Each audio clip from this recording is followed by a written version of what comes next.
Olá pessoal, tudo bem? Vamos dar continuidade então à nossa revisão acerca da Lei de Falência e Recuperação Judicial, Lei 11.101 do ano de 2005. No bloco passado, nós pontuamos para vocês uma introdução e por demais o processo falimentar. Na introdução, explicamos o conceito e ainda falamos de incidência, artigo 2º da lei.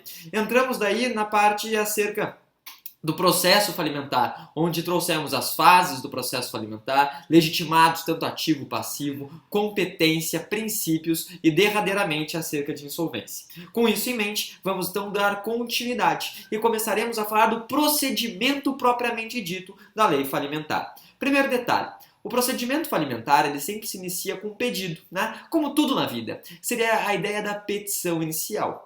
Para nós lembrarmos da petição inicial, precisamos observar o quê? Precisamos observar os elementos da ação. Quais são os elementos da ação? E são 3 os elementos, porque 3 é mágico, né? Podemos falar de partes, causa de pedir e pedido. Olha que interessante. Pai, Filho e Espírito Santo, Ísis, Osíris e Horus, Zeus, Hades, Poseidon, tributos, né? Ou seja, tributos são impostos, taxas e contribuições de melhoria. É essa a ideação, né? Então, são 3 elementos da ação. Com esses elementos da ação, nós tínhamos então 3 condições da ação. Quais eram as condições da ação? Legitimidade das partes, interesse de agir e possibilidade jurídica do pedido.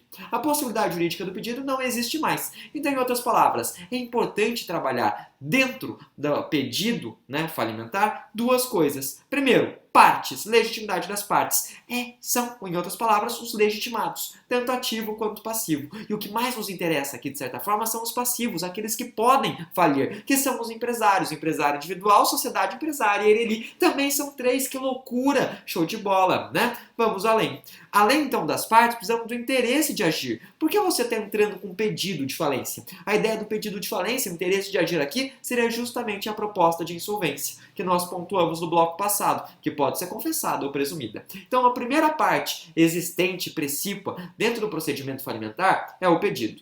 Com esse pedido, surge o quê? Surge a defesa do falido. São 4 as formas de defesa do falido. A primeira delas é a contestação, onde o indivíduo, no prazo aí de 10 dias, né, ele poderá fazer o quê? Ele pode alegar a prescrição, ele pode pontuar que já pagou, ou por demais, né, que essa dívida, ela é meio que Padre Quevedo. Por que Padre Quevedo? Porque ela não existe, né? Que loucura, loucura. Além da contestação, nós temos o chamado depósito elisivo. Depósito esse que se encontra esculpido, talhado, cunhado no artigo 98, parágrafo único. Esse depósito elisivo pede 4 coisas, né? Quais são as 4 coisas? O pagamento do valor principal, os juros, as correções, mais o que? Mais, obviamente, os honorários. A parte interessante para advogado.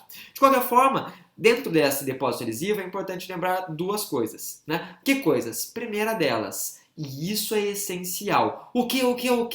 Né? A insolvência que nós trabalhamos aqui não é uma insolvência econômica. Em outras palavras, né? Não vamos valorar justamente ativo e passivo. Além dessa primeira observação, vamos para a segunda. Justamente em razão dela ser uma insolvência, né, jurídica, ainda que o sujeito realize esse depósito elisivo, ainda que o sujeito realize então esse depósito impeditivo, também no prazo de 10 dias, ele pode vir a quebrar, ele pode vir a falir. Beleza, beleza? Tranquilo, tranquilo. Fomos além. Dentro desse ato de ir além, começamos a falar da terceira situação, terceiro mecanismo de defesa, que são justamente as 2 anteriores. Em outras palavras, contesta mais o depósito. E a quarta delas? A quarta delas é o pedido do quê? É o pedido turnaround, é o pedido da recuperação judicial. Show, show? Leve, leve? Tranquilo, tranquilo.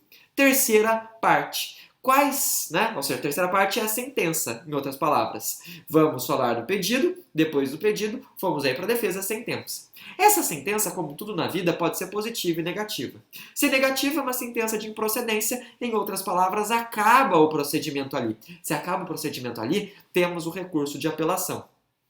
Por outro lado, temos uma sentença de procedência, a sentença declaratória de falência, que vai dar início, né, à fase falimentar. Se nós tivermos essa sentença de procedência, como procede, o recurso cabível seria o agravo de instrumento. Quem tem legitimidade para interpor esse recurso? 3 pessoas. O MP, um Ministério Público, né, ou seja, o que a gente até fala brincando, mero palpitador, né, brincando e diz mais, né, de passagem, é praticamente Deus, é o onipresente, participa de tudo como custos leges, né? Podemos falar ainda do credor e devedor. E aí vem a pergunta. Qual pergunta? O devedor, ainda na hipótese de improcedência, ele pode vir a pleitear? E sim. Por quê? Porque muitas vezes esse devedor ele pode estar pleiteando a autofalência. Em outras palavras, a sentença que nega o pedido de autofalência é uma sentença prejudicial a ele. Bem, com isso em mente, vamos falar da sentença positiva. Sentença positiva é a sentença declaratória de falência. Dentro dessa sentença declaratória de falência, esmiuçamos ela em 3 partes. Por que 3? Por que 3? Porque 3 é mágico, né? Ou seja, cabeça, corpo e membros, anatomia do corpo. O que nós falamos da sentença declaratória? Primeira parte, natureza jurídica. Qual que é a natureza jurídica dessa decisão? A natureza jurídica é uma natureza constitutiva. Por quê? Porque a partir da sentença declaratória de falência, que o falido ele começa a sofrer os efeitos da falência. Então, isso é importante dizer. Segundo, requisitos. Quais são os requisitos da falência? Primeiro deles, a gente pode falar, né? São 4 requisitos principais. Seria o período suspeito, o termo legal ou ainda período cinzento. Em outras palavras, o juiz ele vai ter que valorar 90 dias antes do quê? Antes de 3 coisas, né? Que é a sentença declaratória de falência, né? Sentença que concede a recuperação judicial. E por demais, do primeiro protesto, ele analisa 90 dias para trás para ver o quê? Para ver, obviamente, se não está tendo alguns atos espúrios, alguns atos indevidos, como a liquidação de patrimônio, colocar o patrimônio aí, né? Em nome de terceiros e tudo mais. Em outras palavras, isso é importante dentro da sentença declaratória de falência. Segundo requisito, seria a pré-lista, né? É uma pré-lista que deve ser feita no prazo de 5 dias, sob aí a pena de desobediência. Loucura, loucura. Terceiro requisito. Terceiro requisito seria justamente a nomeação de um administrador judicial. Lembrando que o artigo 22 da própria lei de falência e recuperação judicial, ela vai esculpir que preferencialmente serão aí, né, administradores judiciais, o advogado, o contador, administrador e economista. Mas não necessariamente esses. Podemos ter aí um rol, né, maior. Um rol, então, que abrange mais pessoas. Em outras palavras, fica aí a critério do juiz, desde que a pessoa ela seja uma pessoa reta, uma pessoa proba, né, de acordo aí com que esculpe a lei de falência e recuperação judicial. Lembrando que dentro dos atos que o administrador judicial ele deve realizar, ele deve concretizar, nós temos uma observação. Qual a observação? O ato de fazer, né, a abertura de cartas de correspondências já foi deliberado, já foi entendido como um ato aí inconstitucional, porque fere aí o direito constitucional, diga-se de passagem, previsto no nosso artigo 5º, no nosso direito e garantia individual, o direito à privacidade. Beleza, beleza? Qual que é o quarto requisito? O quarto requisito é uma notificação. Uma notificação que deve ser expedida para quem? Para quem? Para quem? Tanto para o Ministério Público, bem como, por demais, para a Fazenda Pública, né? Beleza, beleza. Então, com isso em mente, já trabalhamos 2 tópicos dentro da sentença declaratória. Quais tópicos? Falamos aí com vocês. Tanto relacionado, né, à natureza jurídica, quanto, por demais, aos requisitos. Terceiro tópico, efeitos. Efeitos com relação a quê? Ou quantos os efeitos? São 3 efeitos. Nós temos efeitos com relação aos credores, temos efeitos com relação ao falido e temos efeitos com relação aos contratos do falido. Né? Com relação aos credores, são quantos efeitos precípios? 3 efeitos precípios. O primeiro deles é a constituição da massa falida. O que é a massa falida? A massa falida nada mais é, né, do que a junção de todos os credores, mais o que? Além da junção desses credores, né? Credores mais patrimônio.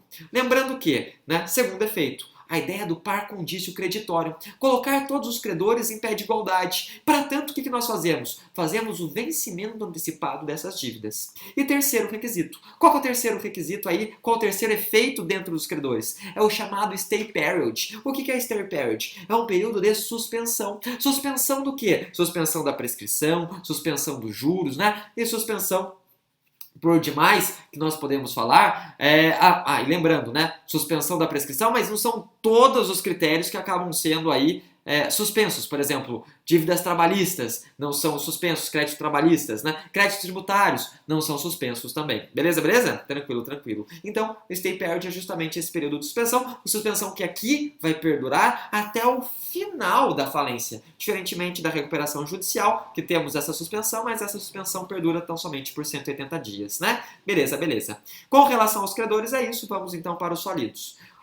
Quais são as consequências, os efeitos com relação aos falidos? Primeiro deles, né? Primeira consequência, o falido ele se torna inabilitado. Em outras palavras, ele vai deixar de exercer a atividade empresarial. Número 2, né? Vai ter a indisponibilidade de seus bens, para evitar justamente que ele comece a liquidar, né, de maneira precipitada o patrimônio. Terceira, né, consequência que a gente pode falar é a dissolução da pessoa jurídica. Lembrando que se for uma pessoa jurídica de responsabilidade limitada, o que acontece? Né? Ela tende a ser feito para os demais. E se for uma pessoa jurídica de responsabilidade limitada, é o possível disregard theory lifting the veil, que seria nada mais, nada menos do que o quê? Né? Do que a desconsideração da personalidade jurídica. Né? Você retira, então, de maneira temporária aquela proteção para que seu sujeito ele possa se valer, né, dentro do patrimônio do indivíduo. Com relação, por demais, né, os efeitos ao contrato do falido, podemos pontuar que o contrato do falido ele continua valendo, né? Por quê? Justamente para, óbvio, até a gente vai ver isso mais para frente, dentro desse bloco ainda, quando nós falamos acerca de realização de ativo e tudo mais, a ideia é que nós não podemos, dentro da falência, acabar com a essência da empresa. Nós temos até que realizar o ativo, e veremos isso mais para frente, ou seja, de maneira que mantenha a essência dela atuando.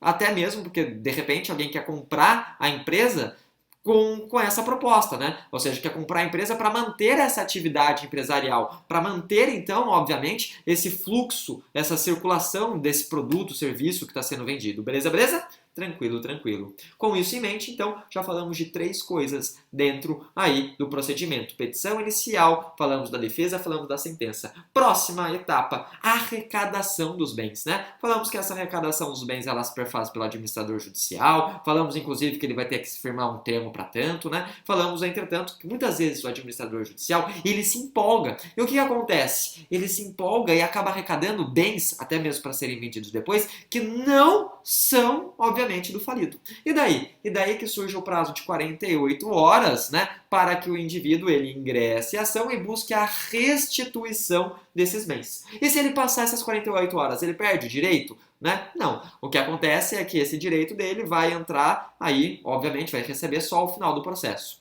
E se entrar dentro dessas 48 horas, arrecadou um bem, vai buscar o bem. Arrecadou dinheiro, vai buscar o dinheiro, que era desse terceiro, né? Arrecadou um bem, mas esse bem foi vendido para um terceiro, vai receber, entretanto, dinheiro, porque esse bem já foi vendido. Então, se o bem já foi vendido e recebeu dinheiro, vai receber o dinheiro pelo qual o bem foi, obviamente, né, vendido. Beleza, beleza? Tranquilo. O que mais? Temos a ineficácia. Ineficácia de determinados atos. Essa ineficácia, ela busca também justamente a recomposição patrimonial. Ela pode ser uma ineficácia de natureza objetiva, como uma ineficácia de natureza subjetiva. Objetiva está aí no artigo 129, né? E o que é interessante falar para vocês? Que são atos previstos na lei, beleza, beleza, e por ser uma análise objetiva, significa que dispensa, né, a culpa e dispensa por demais o dolo. Realizou esse ato, não importa, o ato vai ser ineficaz, né? Por isso, justamente, que o juiz ele pode reconhecer de ofício. O mais interessante que a gente pode trabalhar aí seria justamente a ideia da renúncia da herança, né? Lembrando que a renúncia da herança ela é diferente da ação pauliana naquela fraude contra credores, e isso nós até pontuamos para vocês. Por que ela é diferente? Porque, obviamente, quando a gente fala de fraude contra credores, no vício de negócio jurídico, né, nós buscamos o que? A anulação do ato, efeito aí, óbvio, né, ex tunc retrocede e tudo aquilo que foi realizado volta a status quo ante. Nessa renúncia de herança, não, porque nessa renúncia de herança, o indivíduo que renunciou, ele não continua tendo o direito a receber a herança, né? Em outras palavras, a renúncia dele é, no caso, personalíssima nesse sentido, né? E vai passar para os demais, né? Para os seus demais herdeiros, aqueles que se encontram aí na mesma classe, conforme pontuou o direito sucessório. Beleza, beleza? Ineficácia subjetiva. A ineficácia subjetiva, entretanto, ela necessita do ânimo, necessita da vontade, né? Por isso que é subjetiva, tem aquela análise de dolo e culpa, né? Qual que é o ânimo? É o ânimo de fraudar, é o ânimo de prejudicar, né? Em outras palavras, essa daqui o juiz não pode reconhecer de ofício. É necessário realizar aí um pedido, né? É necessário realizar aí uma ação nesse sentido, uma ação de revogação, né? Uma ação de revogação. Lembrando que se trata aí de um procedimento com rito ordinário, lembrando aí, por demais, né, que a gente pode trazer para vocês, além de ser um rito ordinário, né, um prazo que seria um prazo de 3 anos para tanto. Beleza, beleza? Tranquilo, tranquilo. Com isso em mente, entramos aí na chamada etapa de verificação dos créditos, né, e a sua impugnação. Verificação dos créditos. Falamos primeiro que nós temos aquela pré-lista no prazo de 5 dias. O que mais que é interessante falar aqui? Que vai ter, obviamente, a possibilidade das pessoas, analisando aquela lista, pedirem para serem acrescidos.